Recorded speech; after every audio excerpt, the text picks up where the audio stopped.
அப்படியா? அப்படி என்று சொல்லி ஐயா நீங்க வேலை செய்தால் உங்களுக்கு உறுதுணையாக நான் இருப்பேன் ஆகட்டும் என்று சொல்லி அநேக மணிமார்கள் அழைத்து யாகம் செய்கின்றார்களா? சரி, யாகம் செய்யக்கூடிய நாளையிலே அவர் கோட்டையிலே யார் வருகிறார் தெரியுமா? யார் வருகிறார்கள்? நாரதர் வருகின்றார். நாராயணம் நாராயணம். வருக நாரதரே, வருக வருக. தக்க மகராஜனே, தங்கள் நலமாக இருக்கின்றீர்களா? நலத்திற்கு என்ன குறை? என்னை பார்த்தாலே தெரியவில்லையா நலமாக இருப்பது? உன்னை பார்த்தாலும் முகத்தில் மட்டும்தான் தெரிகின்றது நீ நலமாக இருக்கிறாய் என்று சொல்லி உன்னை சுற்றி பார்க்கக்கூடிய நேரத்தில் அனைத்து முனிமார்களும் யாகமானது நடத்தி வருகிறார்கள். தக்க மகராஜனே, உங்களிடத்தில் ஒன்று கேட்கலாமா? என்ன? இவர் ஈஸியாக யாகமானது நடத்தி வருகின்றீர்கள் அல்லவா? எதற்காக? இது என்னுடைய கோட்டை. சரி, என்னுடைய முனிமார்கள். நல்லது. நான் யாகம் செய்கின்றேன். அம்மா நாரதர் உமக்கு என்ன வந்தது? இருந்தாலும் ஒரு முறை கேட்டு பார்க்கலாம் என்று நான் கேட்டேன். நீ எப்படிப்பட்டவர் என்று எனக்கு தெரியும். உண்மைதான். இருந்தாலும் சொல்ல வேண்டிய இடத்துல சொன்னாதான் அங்க போகும். ஆமாப்பா. அதாவது கைலாச மலையில் இருக்கின்றானே ஆண்டி, பண்டாரம், பித்தன், பிறைசூடி, பிச்சைக்காரன், பேயன். அவன் என்னுடைய மகள் பார்வதியை கடத்தி சென்று விட்டான். அவனை போல ஒரு பண்டாரத்தை பிறவிச்சது அவன் கையால் விபூதி வாங்கி பூச வேண்டும் என்று சொல்லித்தான் இந்த யாகம். மகராஜனே, தங்களுடைய சித்தம் அது என்று சொன்னால் யாரால் மாற்ற முடியும்? நடப்பது நன்றாகவே நடக்கட்டும். நீங்கள் வந்த வேலை முடிந்ததா? சிறப்பாக முடிந்துட்டு சென்று வருகின்றேன். வெளியில் வந்து நாரத மாமுனி மனதிலே நினைக்கின்றார். என்ன? டேய் தக்க மகராஜா, பிறப்பு பிறப்பில்லாத ஈசனை நீ அழிப்பதா? அதற்கு முன்பாக ஒன்றுக்கு முன்பாக கோல் மூட்டி கொடுத்து உன்னை நான் அழிக்கிறேன் என்று சொல்லி இந்த செய்தியை கைலாசத்தில் சொல்ல வேண்டும் என்று சொல்லி கைலாச மலையிலே வருகின்றாரா? வந்து நின்று நாரதரோ சிந்தையதே நொந்தே, வந்து நின்று நாரதரோ சிந்தையதே நொந்தே, மகாதேவ திருவடியை வணங்கி ஏதோ சொல்லுகிறார். தன்னையோ தொந்தியையோ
சர்வேஸ்வர நாராயணம் நாராயணம்.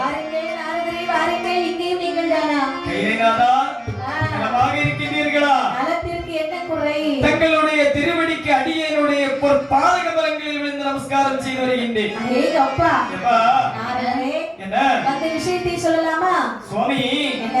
தங்களுடைய சபையினாடி நான் ஒரு நற்செய்தி கொண்டு வந்திருக்கின்றேன். உங்களை கண்டாலே கொஞ்சம் பயமாத்தான் இருக்குது. உண்மைதானப்பா? ஏன்னு சொன்னா மாங்கனியை கொண்டு வந்தீர்கள். அது உலகம் அறிந்த உண்மை, உலகம் அறிந்த உண்மை. என்னுடைய குடும்பத்தை எனக்கு இருந்ததே 2 மக்கள். உண்மைதான். அந்த 2 மக்களையும் அங்கே இங்கேவாக பிரித்து விட்டீர்கள். உண்மைதானப்பா? இப்பொழுது என்ன செய்தி கொண்டு வந்திருக்கிறீர்கள்? திருலோகம் முழுவதும் சுற்றி பார்த்து விட்டு வரக்கூடிய நேரத்தில் தக்காபுரத்திற்கு சென்றிருந்தேன். தக்காபுரமா? ஆமா. தக்காபுரத்தில் என்னுடைய மாமனாரும் மாமியாரும் எப்படி இருக்கின்றார்கள்? மாமா மாமி இருவரும் நலமாக இருக்கின்றார்கள். தக்காபுரத்துல பொண்ணு எடுத்திருக்கிறேன் தெரியுமா? உண்மைதான், உண்மைதான். கையிலேநாதா, உலகம் அறிந்த உண்மை அல்லவா கையிலேநாதா? சுவாமி, அதாவது ஆமா தக்க மகராஜன் அவருக்கு வேலை இருக்காது. அதனாலே முனிமார்களுக்கு ஏதாவது யாகம் சேவை செய்துட்டு போகட்டுமே.